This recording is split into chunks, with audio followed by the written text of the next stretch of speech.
seja muito bem-vindo, seja muito bem-vinda a mais um episódio do ESAcast, o podcast da Escola Superior da Advocacia da OAB de Santa Catarina.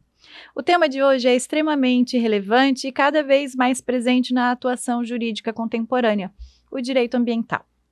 Mas nós não vamos falar apenas da teoria. Hoje vamos falar de direito ambiental em ação, da aplicação prática, dos projetos desenvolvidos pela ESA e do papel de Santa Catarina como protagonista nesse cenário. A pauta ambiental deixou de ser um tema periférico e passou a ocupar um espaço central nas discussões jurídicas, econômicas e sociais. E isso abre um campo enorme de atuação para a advocacia. Para conversar conosco, recebemos o Dr. Maicon Fagundes Machado, doutorando e mestre em Ciência Jurídica pela Univale, diretor do Núcleo Ambiental e Urbanístico da ESA, OAB de Santa Catarina, e membro da Comissão Nacional do Direito Ambiental, do Conselho Federal da OAB e da Comissão Nacional de Direito Ambiental do IAB Nacional, advogado e professor de Direito Internacional no curso de Direito da Uniavan. Hoje é o Dr. Maicon que vai nos ajudar a entender como o direito ambiental está sendo construído na prática e qual é o papel da ESA nesse movimento.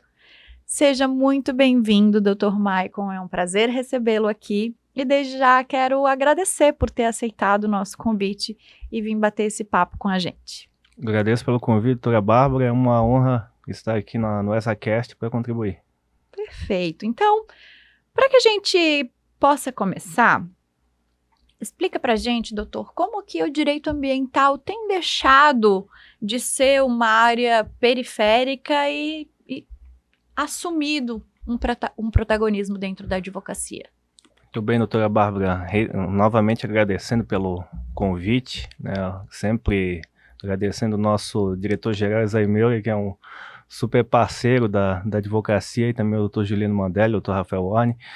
Pois bem, o direito ambiental, né, eu como doutorando em ciência jurídica, a gente percebe que alguns países, até mesmo da Europa, né, exemplo da Espanha, ainda assim não tem o protagonismo que tem no Brasil, né, porque essa área relevante que é do direito ambiental e urbanístico, em alguns países ainda ela é considerada um subtema, né, um subtema do direito administrativo.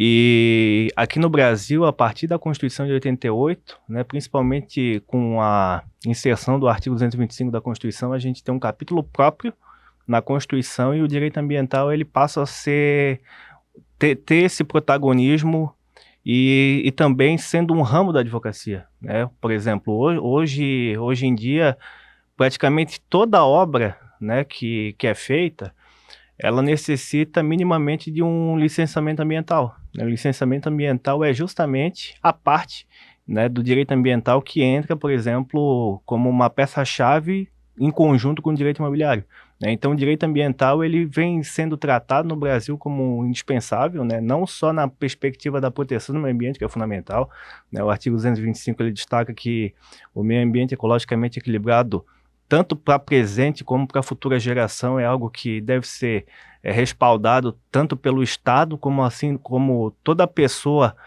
possui, né? Por exemplo, um instrumento chamado ação popular, né? O Ministério Público possui a ação civil pública para tutelar o direito ambiental, então ele tem um protagonismo indispensável e ele é um ramo multidisciplinar, né? Então a gente pode trabalhar o direito ambiental, por exemplo, na perspectiva da advocacia, conjuntamente com o direito imobiliário, né? Também existe, por exemplo, uma conexão que muitas das vezes até as pessoas desconhecem, por exemplo, o direito ambiental com o direito portuário marítimo, é fundamental, né? Por exemplo, eu moro em Itajaí e ali possui um grande complexo portuário que é exemplo da Portonave e do Porto de Itajaí, eles são recordistas em proteção do meio ambiente, né? Por exemplo, o Porto de Itajaí ele é recordista num prêmio da ANTAC chamado IDA, e a Portonave é recordista nos relatórios de sustentabilidade e no trato com o direito ambiental.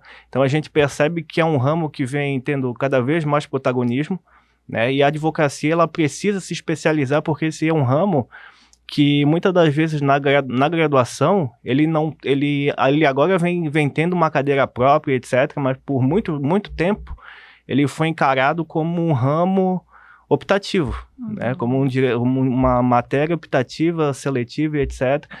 Então, o aluno, ele, né, eu me lembro quando eu estava na graduação, a gente comentava que direito ambiental é o quê? Proteção da fauna, da flora, não corta árvore, e tem um negócio lá chamado Fátima, né, em 2018, mais ou menos por aí. Sim. Né, que inclusive o nosso grande amigo que era presidente da Fátima nesse momento aí, que agora é secretário do meio ambiente aqui de Floripa, que é o Alexandre Rodrigues Ratti, né?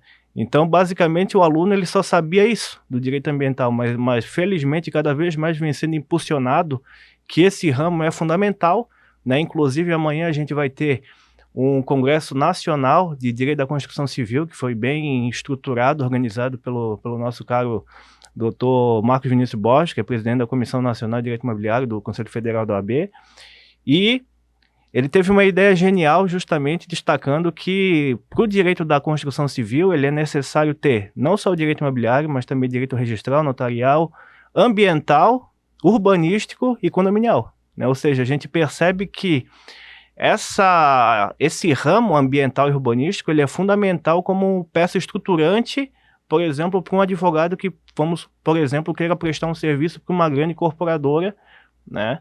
Porque elas necessitam desse núcleo jurídico, não só interno, como também, muitas das vezes, contratado. Então, ele teve essa ideia genial de formular no Brasil, sediado em Balneário Camboriú, né, com a AB de Santa Catarina tendo esse protagonismo, a AB de Balneário Camboriú também tendo, por sediar localmente. Essa ideia originária, né, principalmente porque vai ser o primeiro congresso nacional desse ramo, né? Nunca houve um congresso com essa temática envolvendo essas ideias e os temas. Então, isso daí traz ainda mais o protagonismo do direito ambiental, vai ter nomes que são referências nacionais, exemplos do Edson Milaré, do Marco Sais, né, diversos professores que, de fato, são doutrinadores a nível nacional, e felizmente vão estar ali, e felizmente também eu vou contribuir num workshop que se chama 10 Pilares da Advocacia da Construção Civil, com diversos outros colegas que vão falar de direito imobiliário, condominial, direito registral notarial. Então, a gente percebe, né, de fato, para concluir, essa relevância preeminente aí do direito ambiental cada vez mais. E a importância dos profissionais voltarem os seus olhos para o direito ambiental, como o doutor falou, dessa interconexão das matérias. Às vezes a gente está tão acostumado com um determinado olhar, com uma determinada especialidade, que esquece que todas elas se comunicam, né? Ah, eu sou especialista em penal, mas e o crime ambiental? Eu desconheço. Eu sou especialista em família. Não sei, acho que o doutor não sabe, isso é uma curiosidade, mas há alguns anos atrás, eu era professora de graduação e eu já dei a disciplina de direito ambiental na graduação, né? E olha o quanto isso foi importante para mim enquanto advogada de família. Recentemente eu estava em Manaus atendendo um cliente e ele é dono de um dos portos privados que existe em Manaus, e a importância de entender essa área, ainda que bastante superficialmente, porque eu entendo que eu sou muito limitada nessa área, mas de ter noção do quanto isso é importante lá no atendimento do meu cliente de família, no planejamento sucessório que eu estou fazendo para ele. Então, dos advogados voltarem os seus olhares, mesmo que ainda não especializados totalmente no ambiental, mas entender que existe uma comunicação com todas as áreas.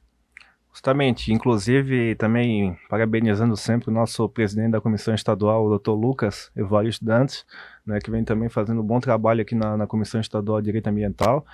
E é sempre interessante destacar que o direito ambiental, muitas das vezes, né, para quem vai estudar, pode parecer que é um ramo isolado só de proteção ecológica e da fauna e a flora, etc. Mas normalmente ele vem acompanhado de algum ramo, justamente em razão dessa conexão, né, com as outras disciplinas, mas fundamentalmente com o direito urbanístico também, né? Felizmente a nossa diretoria da ESA, ela teve essa ideia de linkar o direito ambiental com o direito urbanístico, e, por exemplo, eu nunca vou ver, é difícil eu ver uma causa de direito ambiental que ela não vinha conectada com o urbanístico, né? Por exemplo, eu já atuei em questão lá em Itajaí, que envolve aquela região ali da Praia Brava, acerca do plano diretor, de área de preservação ambiental e etc., né, passando o traçado da APA, está sendo construído, agora está desenvolvendo ali, etc., né, praticamente uma Balneário Camboriú do começando do zero, né, ali a Praia Brava de Itajaí. Então, isso não é nada mais, nada menos do que um direito ambiental vinculado com toda essa questão do desenvolvimento urbano e da questão do direito urbanístico, né? Porque essas áreas que estão em zona de área de preservação permanente, possuem toda essa questão de restinga, etc., precisa do recuo.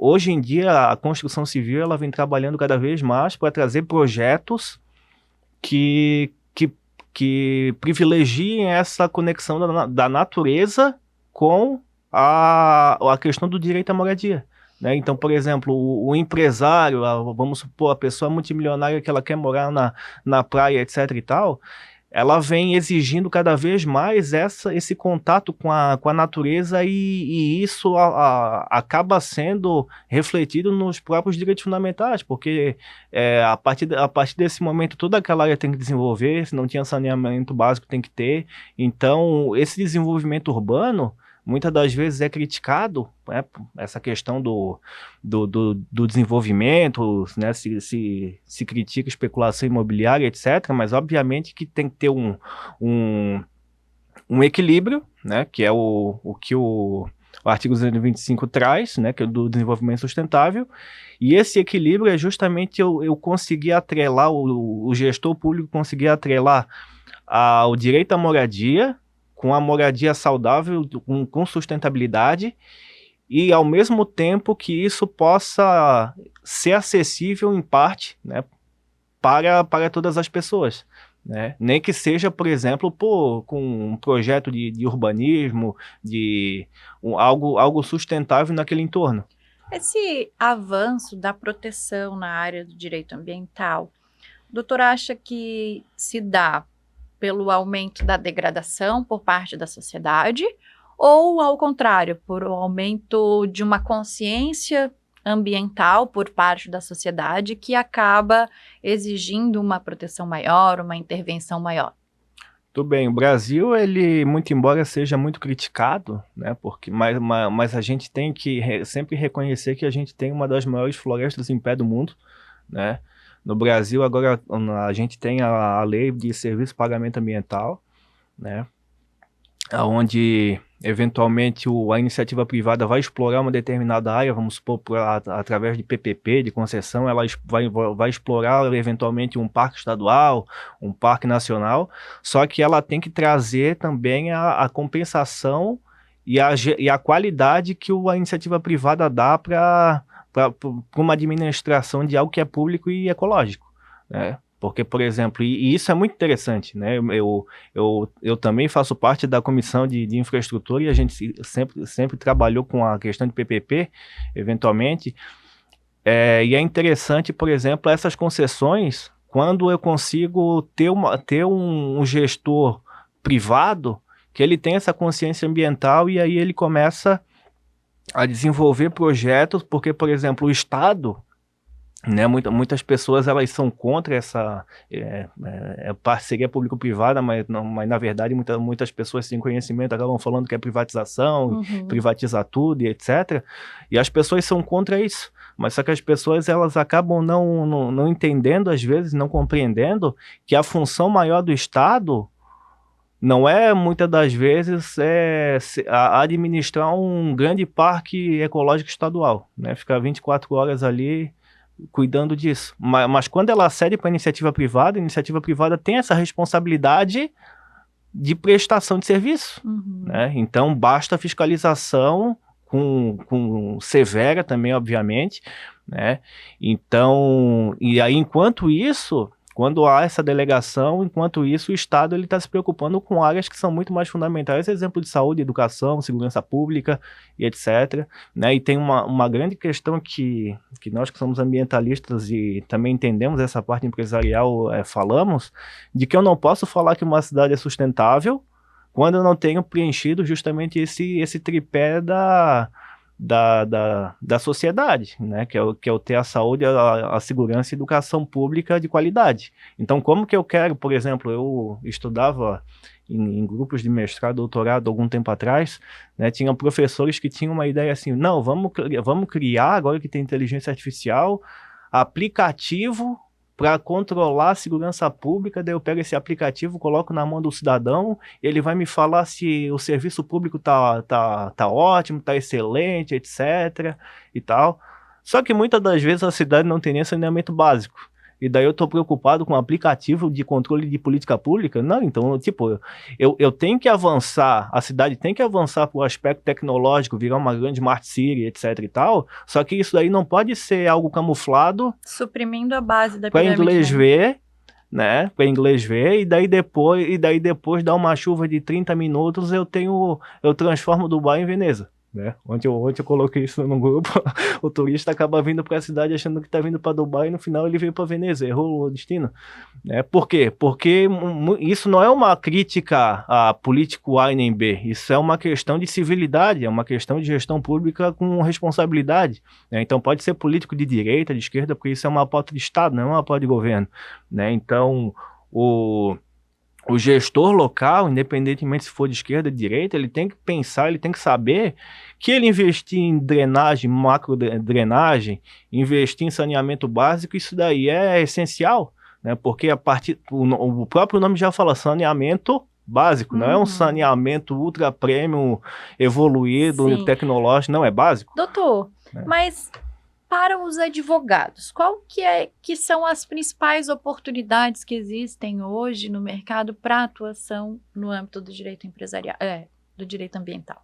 Muito bem. No direito ambiental, como já falávamos no início, ele, em razão de ter essa conexão com diversos ramos, por exemplo, no direito imobiliário, praticamente toda obra vai necessitar de um licenciamento ambiental. Né? Então, ao invés, por exemplo, desse construtor, dessa incorporadora, eventualmente contratar um engenheiro ambiental, poderia contratar um advogado, né? Porque é uma atividade que deveria ser exercida por advogado, porque eu estou prestando uma consultoria jurídica, técnica, né? E o advogado, ele não cabe ao advogado exercer só serviço jurídico para entrar com protocolo no EPROC, né? Ou se a pessoa tiver o azar de entrar no Paraná, no Proajude, né? É triste. E aí o advogado não cabe só isso. O advogado, a gente tem que cada vez mais, né, impulsionar a advocacia extrajudicial. E daí quando a gente vê a pessoa criando empresa de consultoria e tomando todo esse ramo da advocacia extrajudicial, a gente acaba vendo, né, que a gente tem um ramo altamente rentável, lucrativo, etc., da advocacia que não está sendo aproveitado pelo advogado.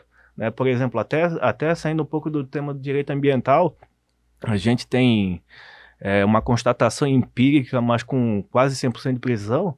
Né? Por exemplo, eu moro em Itajaí. O que é Itajaí? Uma cidade portuária. Né? Inclusive, eu escrevi a minha dissertação, o tema foi relação porto-cidade.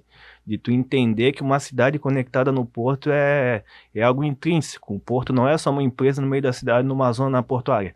Ele é o coração da cidade, da economia local, regional e também nacional. Né? E muitas das vezes quero contratar um advogado para desembaraçar uma carga em Itajaí. Não tem, muitas das vezes não tem. E daí esse importador, exportador, essa pessoa que tem a trading, ela vai buscar lá em São Paulo, buscar lá em Santos, vai buscar lá em Brasília. Sendo que isso faz a advocacia pensar que, tipo, essas áreas especializadas, elas têm que ser fomentadas cada vez mais. Direito portuário e marítimo, direito ambiental, né? Existe um ramo bem interessante que tem duas colegas minhas que atuam bastante nisso daí, que é a Frederica, e tem a nossa colega que é a vice também, que é a Elaine, que é o direito da moda. Por exemplo, quem que sabe que existe esse ramo? Né? Então, tipo, se eu não falo, se eu não fomento, se não existe, por exemplo, boas iniciativas, a exemplo dessa da ESA, com a doutora Bárbara, com o doutor Esaí, doutor Ávila, fomentando essas discussões, esses debates, ninguém sabe que tá tendo esses nichos de mercado, né, que necessita de profissional especializado. Né? Só a pessoa que realmente está participando de congressos, eventos, se atualizando, mas a gente tem mais de 70 mil advogados e eu acredito que a advocacia ela tem esse potencial de se especializar cada vez mais, né? Não ficar tão somente no direito civil puro e simples e pensar que a advocacia é isso. Não, Verdade. a advocacia pode ser muito mais. Tem razão. Mas só fazendo um parênteses, pior que Proju de Paraná é o sistema próprio do Rio de Janeiro. Lá até o Projude consegue ser melhor, viu? Mas, doutor, falando agora dessa importância de especialização, de atuação no ramo imobiliário, em parceria com o ambiental, o aduaneiro, né? Todas essas intervenções, a gente passa a verificar a importância da ESA para essas formações, né? Dos projetos desenvolvidos no âmbito da ESA. E nessa esfera ambiental, alguns bons projetos têm sido desenvolvidos, certo? Muito bem. Parabenizando de novo aqui depois ele dizer que a gente não fala dele, não, nosso presidente da Comissão Estadual, Lucas Dantas, né, que realiza diversos eventos em nome da comissão.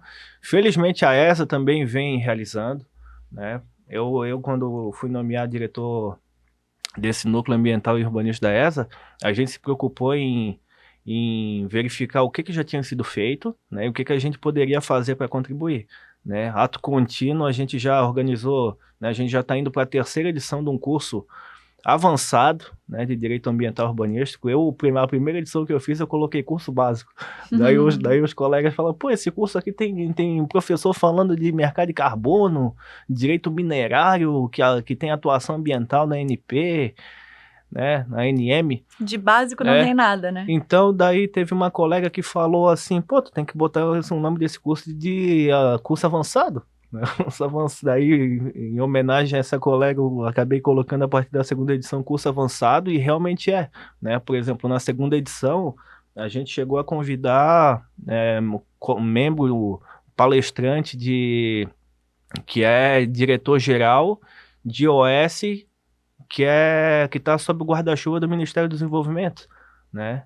Tipo o CBA, né? Ele é o diretor-geral do CBA, que é o nosso grande colega Elias Moraes de Araújo, que é diretor do CBA, que o CBA é o Centro de Biotecnologia da Amazônia, né? Então ele expôs isso tem tudo a ver com direito ambiental, que é justamente o governo do Brasil, né, pensando na seguinte ideia: como que eu posso industrializar toda a região da Amazônia com tanto insumo que ela tem, né? O que está se fazendo com o cupuaçu, o que está se fazendo com o melão, o que está se fazendo com diversas frutas exóticas né, se produz perfumes também, né? Uma vez o Elias me ensinou que tem um perfume que, né, salvo engano, errar ao vivo aqui, mas tem um dos componentes do Chanel 5 é um produto que se encontra na Amazônia também, né? Que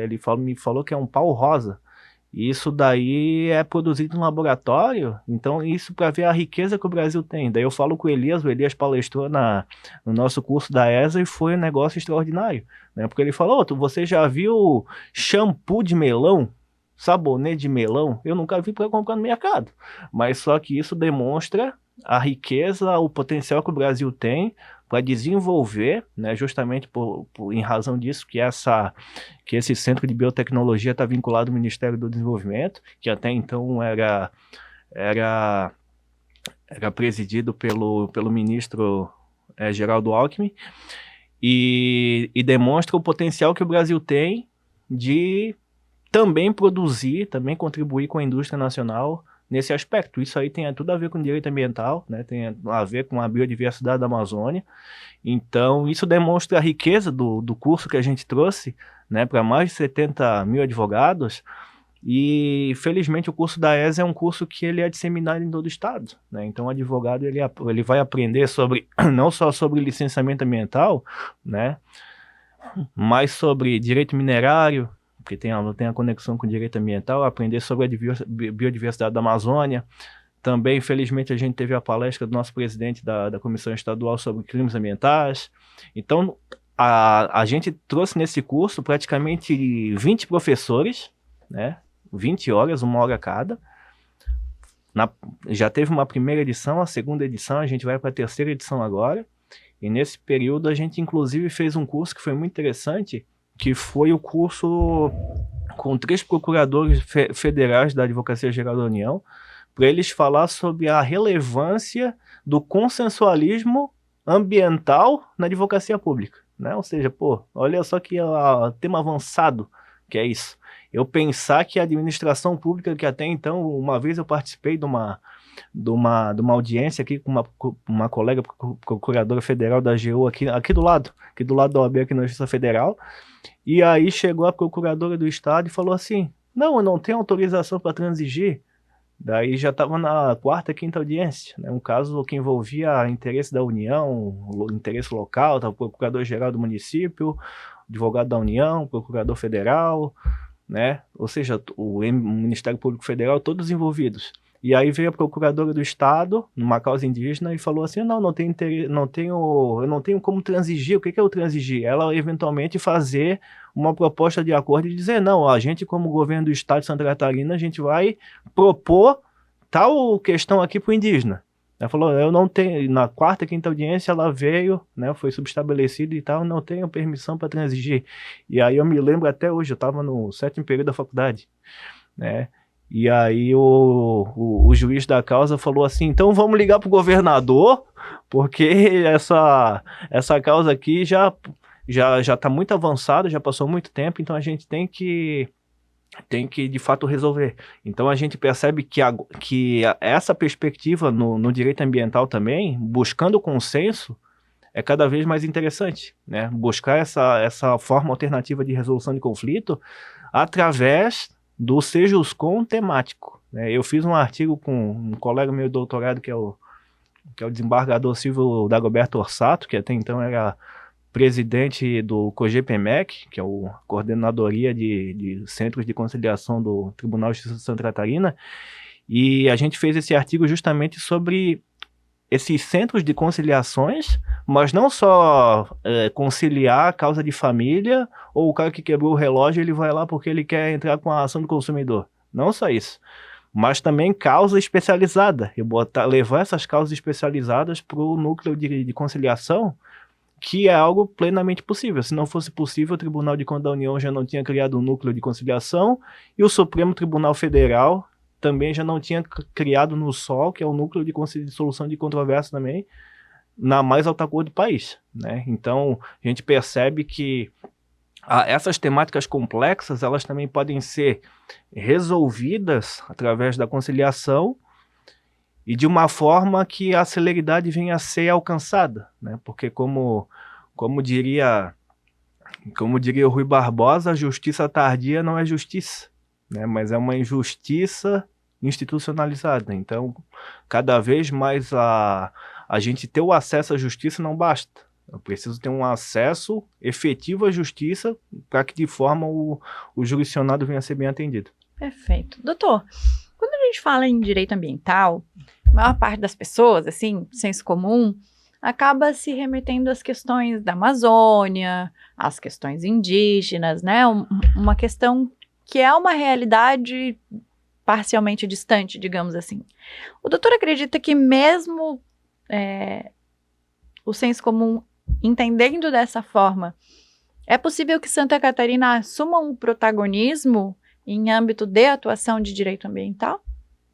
Eu acredito que sim, né? Justamente trazendo essa ideia, como falávamos também no início, de que o direito ambiental, embora ele seja conexo com algumas áreas, ele é estruturante na sociedade, né? Então, não basta eu ser tão somente da vertente do, né, que se chama do aspecto ecológico, que eu quero proteger o meio ambiente, a árvore tem que ficar em pé e acabou e tudo mais, mas só que também eu buscar esse equilíbrio que também faz parte do direito ambiental, né? O desenvolvimento urbano sustentável, ele é parte vinculante na sociedade, então eu acredito sim, né? E como que a advocacia faz isso?